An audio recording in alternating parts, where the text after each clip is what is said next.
सभी दर्शकों को नमस्कार। मैं हूं BL यादव और आप देख रहे हैं YouTube चैनल गुरुजी JNV। विद्यार्थियों, राम कथा से तो हर कोई परिचित है। एक बहुत ही सुंदर रचना जनभाषा में गोस्वामी तुलसीदास जी के द्वारा जो रची गई, उसके बारे में तो हर कोई जानता है। लेकिन उस समय जो वास्तविक समाज था, देश परिस्थितियां क्या थी, कैसी थी, और इतने बड़े कवि को अर्थात गोस्वामी तुलसीदास जी को उस समय का जो समाज था वो कैसे देखता था, इसके बारे में हमें पता नहीं है।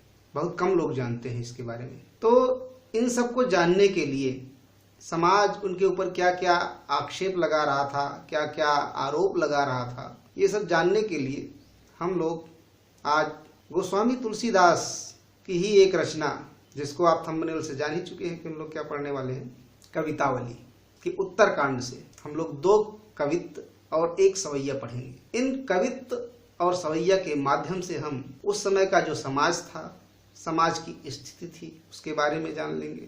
और इसके साथ ही साथ समाज गोस्वामी तुलसीदास जी को किस नज़र से देख रहा था, किस प्रकार से उनके साथ आचरण कर रहा था, और गोस्वामी तुलसीदास जी उन सब आक्षेपों को किस प्रकार से सहन करते थे, ये हम जानेंगे।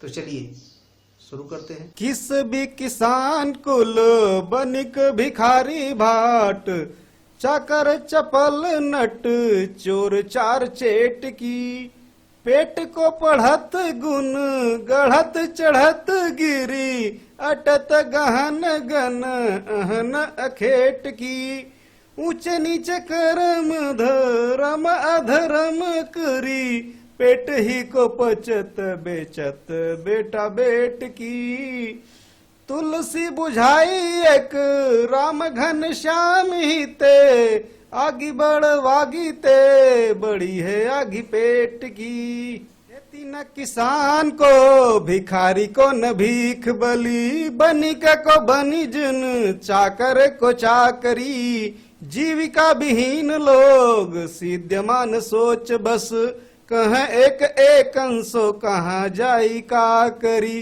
बेदहू पुराण कही लोकहू बिलोकियत, साकर सब पे राम राम रे कृपा करी, दारिद दसानन दबाई दुनि दीन बंधु, दुरित दहन देखी तुलसी हा करी, धूत कहो अवधूत कहो रजपूतु कहो जो लाहा कहो कोऊ, काहू की बेटी सो बेटा न ब्याहब, काहू की जाति बिगार न सोऊ, तुलसी सर नाम गुलाम है राम को, जाके रुचै सो कह कछुओ, मागी के खैबो मसीत कसोइबो, लेबे को एक न देबे को दो।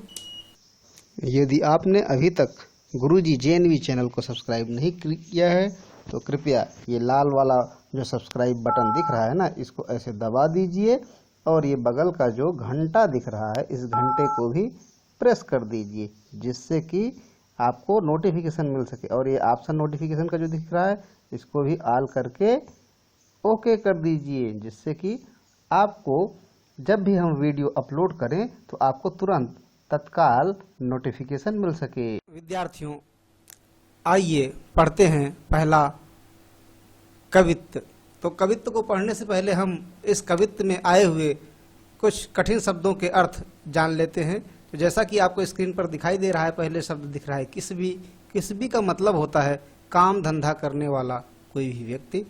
किसान कृषक, कुल, कुल का मतलब यहाँ पर है परिवार, और बनिक बनिया, और भिखारी भिक्षाटन करने वाले लोग, भिक्षा के द्वारा अपना पेट पालने वाले लोग, भाट चारण या भाट जो राज दरबारों में रहा करते थे, राजा का यशोगान करते थे, और राजा उसके बदले में उन्हें जो कुछ देता था तो उसी से उनका भरण पोषण हुआ करता था। चाकर अर्थात नौकर, चपल नट होशियार नट जो उछल कूद के करतब दिखाने वाले लोग होते हैं, और चोर जानते ही हैं। चार, चार का मतलब यहाँ पर संख्या 4 नहीं है, बल्कि 4 का मतलब यहाँ पर दूत है। और चेटकी, चेटकी का मतलब बाजीगर, और इसके अलावा जो यहाँ पर आए हुए शब्द हैं गुण गढ़त, गुण सीखना, चढ़त गिरी, पर्वतों पर पहाड़ों पर चढ़ाई करना, पहाड़ों पर चढ़ना, अटत गहन गन मतलब घने जंगल में, अटत मतलब घूमना, गहन गन मतलब घने जंगल में, और आहन का मतलब है दिन में, अखेटकी मतलब शिकार करना। ऊंचे नीचे कर्म तो सरल है यहाँ पर। फिर इसके बाद आपको आ रहा है पचत पालना, बेचत बेचना, बेटा बेटकी बेटा बेटी को, और इसके बाद बुझाई बुझाना है समन करना, घनश्याम मीन्स बादल, और बड़वागिते, बड़वागिते का मतलब होता है बड़वा नल। और तो इस प्रकार से आपने पहला जो कवित्त है इसके कठिन शब्दों के अर्थ जान लिए। अब आइए जानते हैं इस कवित्त का अर्थ। लेकिन कवित्त का अर्थ जानने से पहले हम आपको बता दें कि ये जो कवित्त है इसमें गोस्वामी तुलसीदास जी ने किसका वर्णन किया है। तो इसमें गोस्वामी तुलसीदास जी ने अपने जमाने की जो बेरोजगारी है उसका वर्णन किया है, और बेरोजगारी के कारण जो भूखमरी की स्थिति उत्पन्न हुई है उसके बारे में भी वे बता रहे हैं। लेकिन जो बेरोजगारी है उसका प्रभाव समाज के विभिन्न वर्गों पर तो पड़ा है, लेकिन गोस्वामी तुलसीदास जी के ऊपर नहीं पड़ा है। और गोस्वामी तुलसीदास जी के ऊपर क्यों नहीं पड़ा है वो कह रहे हैं क्योंकि उनके ऊपर राम रूपी घनश्याम की कृपा बनी हुई है। तो चलिए हम जान लेते हैं इस पहले कवित्त का पूरा अर्थ। गोस्वामी तुलसीदास जी कह रहे हैं कि उनके समाज में, उस समय के समाज में जो भी लोग काम धंधा करने वाले लोग हैं, मेहनत कश लोग हैं, किसान, बनिया, भिखारी, भाट, चाकर, नौकर चाकर और नट का कार्य करने वाले, दूध का कार्य करने वाले, बाजीगर, ये सभी लोग अपना पेट पालने के लिए अलग अलग कार्य कर रहे हैं। सभी लोग समाज के पेट पालने पर अपना ध्यान केंद्रित किए हुए हैं। कुछ लोग पेट पालने के लिए ही शिक्षा ग्रहण कर रहे हैं, कुछ लोग विभिन्न कलाएं गुण सीख रहे हैं, कुछ लोग पर्वतारोहण करते हैं, पर्वतों पर चढ़ते हैं, कुछ लोग घने जंगल में विचरण करते हैं, और कुछ लोग दिन में शिकार करते हैं, आखेट करते हैं ताकि वे अपना पेट पाल सकें। और गोस्वामी तुलसीदास जी जो महत्वपूर्ण बात लिख रहे हैं, जो सबसे ज्यादा चिंताजनक है कि ऊंचे नीचे कर्म हो रहे हैं। समाज में लोग ऊंचे नीचे कर्म कर रहे हैं पेट पालने के लिए, और कुछ लोग धर्म का कार्य कर रहे हैं, धर्म का सहारा ले रहे हैं पेट पालने के लिए, तो कुछ लोग अधर्म का सहारा ले रहे हैं पेट पालने के लिए। लेकिन सभी पेट पालने के लिए ही परेशान हैं, और पेट को ही पालने के लिए लोग अपने हृदय के टुकड़े को, बेटे बेटी को भी बेचने में संकोच नहीं कर रहे हैं। वो यहाँ पर लिख रहे हैं कि लोग अपने बेटा और बेटी को भी बेच डाल रहे हैं। आगे आखिरी जो दो पंक्तियां हैं ये बहुत ही महत्वपूर्ण हैं। तुलसीदास जी कह रहे हैं कि वो बड़े भाग्यशाली हैं कि उनको इस भूख ने व्याकुल नहीं किया। क्यों? क्योंकि उनके ऊपर उनके प्रभु आराध्य श्री राम की कृपा बरस रही है। उनके प्रभु आराध्य ने उनको इस भयंकर भूखमरी से बचा रखा है। वो कह रहे हैं कि उन्होंने उनकी जो क्षुधा है उसका शमन कर दिया है, उसको शांत कर दिया है। तो इसलिए वो कह रहे हैं कि अगर प्रभु राम की कृपा बनी रहे तो इस भूख पर विजय प्राप्त की जा सकती है। गोस्वामी तुलसीदास जी लिख रहे हैं, जो आखिरी पंक्ति है इसमें कह रहे हैं कि ये जो भूख है, पेट की जो आग है, ये बहुत ही भयंकर है, बहुत ही बड़ी आग है। और ये जो आग है बड़वागिते अर्थात बड़वा नल, समुद्र में लगने वाली जो आग है उससे भी बड़ी है और भयंकर है। क्योंकि इसकी भयंकरता का कारण ये है कि देखिए, आप यहाँ पर समझने का प्रयास कीजिए ये कि लोग धर्म और अधर्म दोनों तरह के कार्य कर रहे हैं, और तो और लोग अपने बेटा और बेटी को भी बेच डाल रहे हैं। ये बड़ा ही मार्मिक दृश्य है। तो इससे ये पता चलता है कि जो पेट की आग है वो वास्तव में बहुत बड़ी है, बहुत भयंकर है। तो यहाँ पर देखिए, तो ये व्यतिरेक अलंकार है, और यहाँ पर पेट की आग अर्थात भूख की तुलना जो है गोस्वामी तुलसीदास जी ने समुद्र में लगने वाली आग बड़वाग्नि से की है। अब यहाँ पर अगर हम अलंकार की बात करें, अलंकार देखें, तो यहाँ पर किसबी, किसान कुल, बनिक, यहाँ किसबी, किसान कुल तक का वर्णों की आवृत्ति बार बार हो रही है, अनुप्रास अलंकार है। यहाँ पर बनिक, भिखारी, भाट, यहाँ भा भाग की आवृत्ति होने से भी अनुप्रास है। चाकर, चपल, चोर, चार, चेटकी, यहाँ पर अनुप्रास आप देख सकते हैं। पेट को पढ़त, गुण गढ़त, पदमैत्री है बहुत अच्छी। और इसी प्रकार देखिए गहन, गन, अहन, अखेटकी में आ वर्ण की आवृत्ति हो रही है, यहाँ पर गागा वर्ण की आवृत्ति होने से यहाँ पर अनुप्रास अलंकार है। और यहाँ पर देखिए राम घनश्याम, यहाँ पर राम घनश्याम, यहाँ पर राम रूपी घनश्याम अर्थात यहाँ पर रूपक अलंकार है। और यहाँ पर आग बड़ वागिते बड़ी है आगी पेट की, यहाँ पर व्यतिरेक अलंकार है। तो उम्मीद है कि आपको ये अर्थ समझ में आ गया होगा। आइए आगे जान लेते हैं भाव सौंदर्य। भाव सौंदर्य तत्कालीन समाज में भूख की स्थिति का यथार्थ चित्रण किया गया है। जठराग्नि या पेट की आग अर्थात भूख की तुलना वड़वाग्नि अर्थात समुद्र की आग से की गई है। जठरा नल को वड़वा नल से भी ज्यादा खतरनाक बताया गया है। पेट ही समस्त पापों का मूल कहा गया है, इसलिए लोग पेट को पापी कहते हैं। आइए जानते हैं शिल्प सौंदर्य। तो यहाँ पर पहली बात कि ये जो पूरा कवित्त छंद है पहले भी चर्चा हो ही चुकी है, इसमें तत्सम शब्दों का अधिक प्रयोग हुआ है। ब्रज भाषा का सौंदर्य लालित्य आपको देखने को मिल ही रहा है।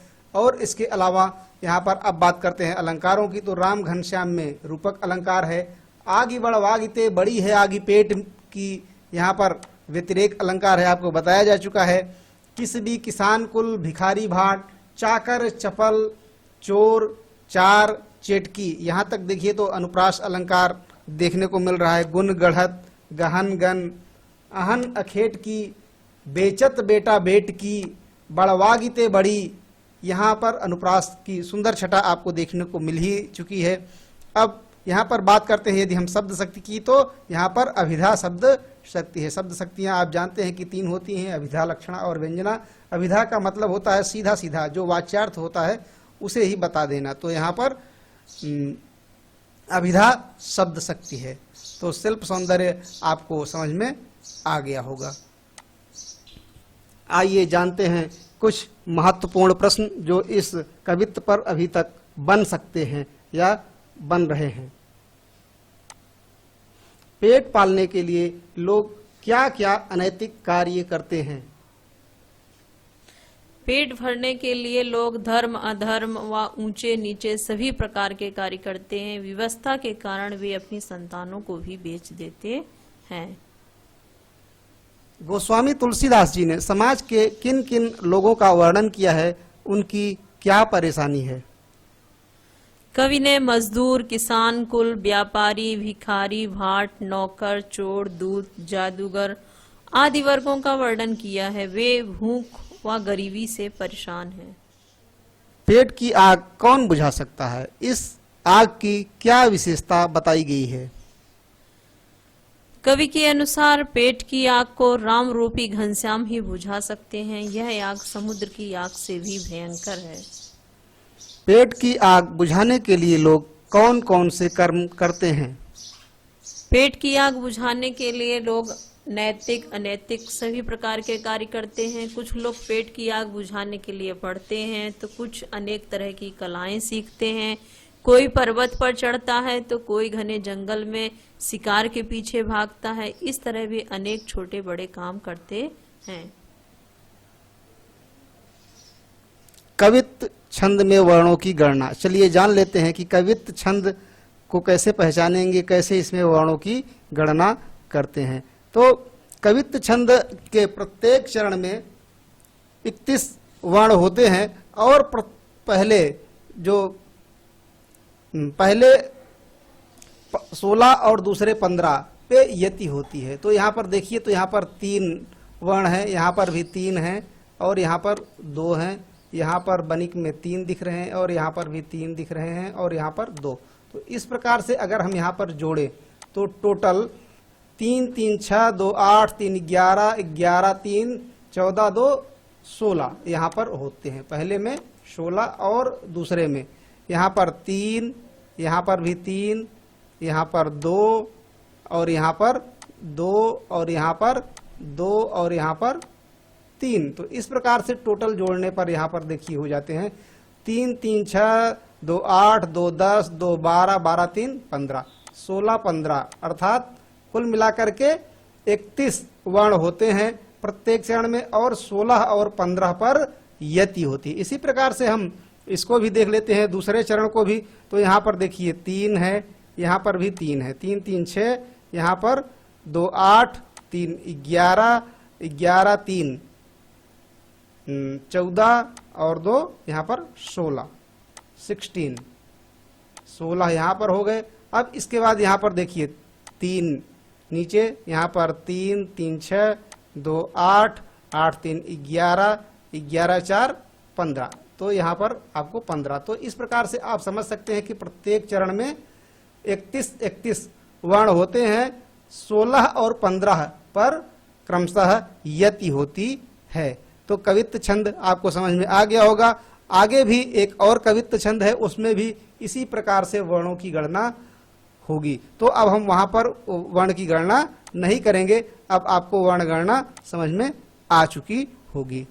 न किसान को भिखारी को न भीख बली, बनिक को बनिजन चाकर को चाकरी, जीविका विहीन लोग सिद्ध्यमान सोच बस, कह एक एक अंशो कहाँ जाई का करी, बेदहू पुराण कही लोकहू बिलोकियत, साकर सब पे राम राम रे कृपा करी, दारिद दसानन दबाई दुनि दीन बंधु, दुरित दहन देखी तुलसी हा करी। गोस्वामी तुलसीदास जी अपने समय की भयानक स्थिति का वर्णन करते हुए कह रहे हैं कि खेती न किसान को भिखारी को न भीख बली।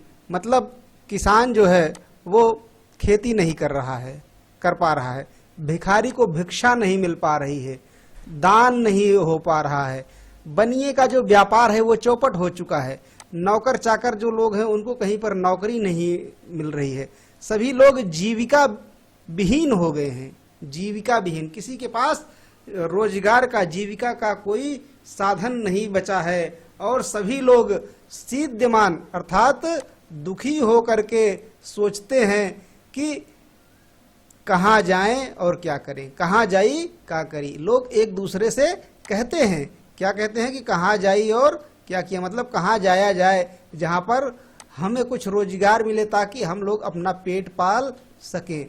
तो यहाँ पर बेरोजगारी की भयंकर स्थिति का वर्णन गोस्वामी तुलसीदास जी ने किया है। और आगे वे कह रहे हैं कि बेदहू पुराण कही लोकहू बिलोकियत, सा करे सबय पे राम राम रे कृपा करी। वो कहते हैं कि वेदों और पुराणों में भी कहा गया है और लोक में भी देखता हूँ, विलोकियत अर्थात देखता हूँ, जब लोगों के ऊपर संकट पड़ता है तब हे प्रभु आप ही सहायता करते हैं, आप ही कृपा करते हैं, तभी उनकी समस्या का समाधान हो पाता है, अन्यथा नहीं। यदि आपकी कृपा नहीं होगी तो संकट का समाधान नहीं होगा। और आगे आखिरी पंक्ति जो आखिरी 2 पंक्तियां हैं इनमें लिख रहे हैं कि दारिद दसाना न दबाई दुनि दीन बंधु, दुरित दहा न देखी तुलसी हा करी। दारिद दसानन, दरिद्रता रूपी दसानन अर्थात रावण ने दबाई दुनि, पूरी दुनिया को दबा रखा है। दुनि मतलब दुनिया, तो दरिद्रता रूपी रावण ने सर्वत्र अपना कब्जा किया है। ऐसे में हे दीन बंधु हे गरीबों के सहायक, दुरित मतलब पाप की ज्वाला को देख करके, चारों ओर जो पाप की ज्वाला जल रही है उसको देख करके तुलसी हा हा करता है, त्राहि कर उठा है। तो इस पद में अगर देखा जाए तो यहाँ पर जो बेरोजगारी की समस्या है उसकी भयंकरता का उन्होंने वर्णन किया है गोस्वामी तुलसीदास जी ने। और यहाँ पर दारिद दशानन में रूपक अलंकार आपको देखने को मिल रहा है। और इस प्रकार से आप समझ सकते हैं कि जो उनका जो समय था बहुत अच्छा नहीं था। उनके समय, उनके ज़माने में भी बेरोजगारी अपने चरम पर थी और उसकी स्थिति जो है वो आज जैसी ही रही होगी। धूत कहो अवधूत कहो रजपूतु कहो जो लाहा कहो कोऊ, काहू की बेटी सो बेटा न ब्याहब, काहू की जाति बिगार न सोऊ। तुलसी सर नाम गुलाम है राम को, जाके रुचै सो कह कछुओ। मागी के खैबो मसीत कसोइबो, लेबे को एक न देबे को दो। यह एक सवैया छंद है। इसमें गोस्वामी तुलसीदास जी अपने ऊपर लगे हुए आक्षेपों को झेलते हुए समाज को बता रहे हैं कि उनके ऊपर लोगों के आक्षेपों का कोई फर्क नहीं पड़ता। इसमें गोस्वामी तुलसीदास जी का अक्कड़ फक्कड़ और निर्भीक रूप सामने देखने को मिलता है। तो गोस्वामी तुलसीदास जी कह रहे हैं कि उनको कोई धूर्त कहता है, धोखेबाज, कोई धूत कहे, कोई अवधूत कहता है, तो कोई उनका जो गौर वर्ण है उसको देख करके कहता है नहीं ये राजपुत्र है, कोई उनको जुल्हा कहता है, और जिसके मन में जो भी आता है वो उनको कहता है। गोस्वामी तुलसीदास जी अयोध्या में रह रहे हैं, तो अयोध्या के जो लोग हैं वो तो उनके बारे में जानते नहीं, क्योंकि वो वहाँ के तो मूल निवासी थे नहीं, वो तो बांदा के थे। तो वो कह रहे हैं कि वहाँ पर लोग उनको देख करके कोई धूर्त कहता है, तो कोई उनको कहता है नहीं ये अवधूत है, कोई सन्यासी है, कोई कहता है नहीं इसका जो शारीरिक सौष्ठव है उसको देख करके ये राजपूत प्रतीत होता है, कोई कहता है कि नहीं ये जुल्हा है, और जिसके मन में जो आता है वो उनको कहता है। तो गोस्वामी तुलसीदास जी कह रहे हैं कि मैं उनकी बातों को कोई बुरा नहीं मानता हूं, उनकी बात पर ध्यान नहीं देता हूं। वो कह रहे हैं काहू की बेटी सो बेटा न ब्याह, काहू की जाति बिगाड़ न सो। कहे मुझे अपने लड़के की किसी की लड़की के साथ शादी नहीं करना है जो मैं उनकी जाति बिगाड़ने जाऊंगा। इसलिए जिनको जो जाको रुचे सो कहे कछुओ, इसलिए जिसको जो मन में आता है वो मुझे कहता रहे, मुझे कोई फर्क नहीं पड़ता। क्यों? क्योंकि कह रहे हैं कि तुलसी सर नाम गुलाम है राम को। ये तुलसी जो है ये प्रभु अपने राम का एक दास है, सेवक है, और बस उन्हीं को जानता है, बाकी दुनिया से क्या लेना लादना।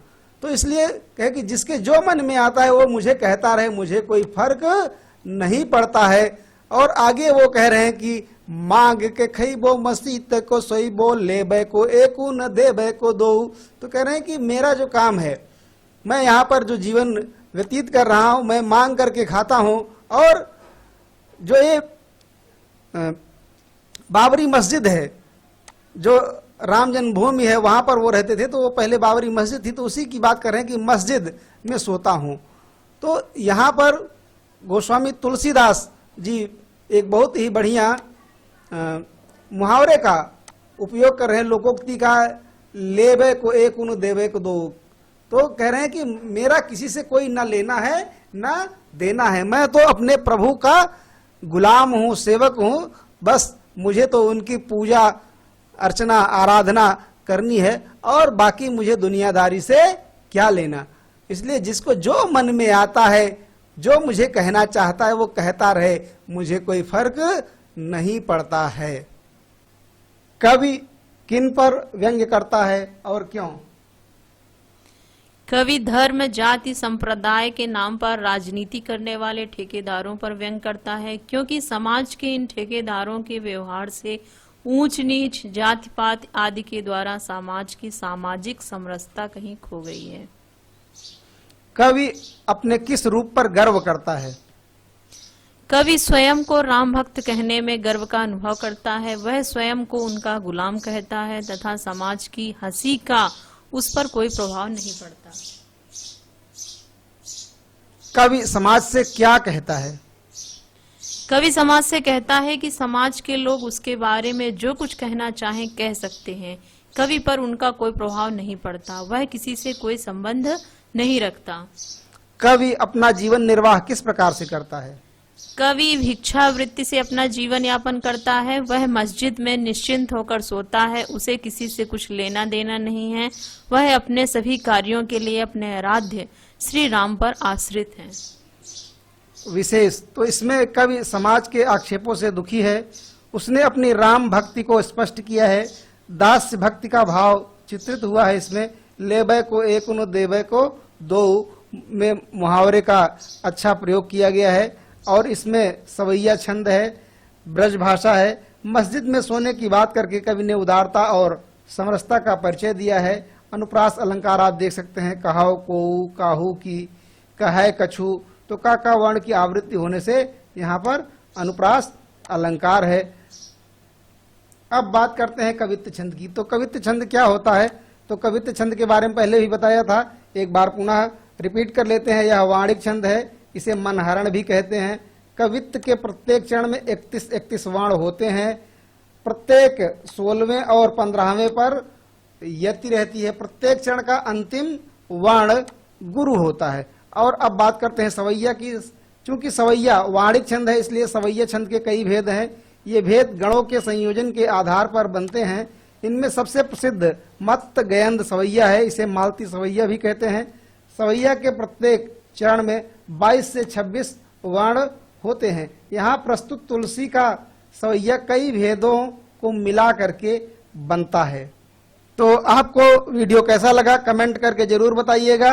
कमेंट, लाइक, शेयर करें और इसे सब्सक्राइब करें। धन्यवाद। धन्यवाद। किस भी किसान कुल बनिक भिखारी भाट, चाकर चपल नट चोर चार चेट की, पेट को पढ़त गुण गढ़त चढ़त गिरी, अटत गहन गन अहन अखेट की, ऊंचे नीचे कर्म धर्म अधर्म करी, पेट ही को पचत बेचत बेटा बेट की, तुलसी बुझाई एक राम घन श्याम ही ते, आगी बढ़वागी ते बड़ी है आगी पेट की, देती न किसान को भिखारी को न भीख बली, बनिक को बनिजन चाकर को चाकरी, जीविका विहीन लोग सिद्ध्यमान सोच बस,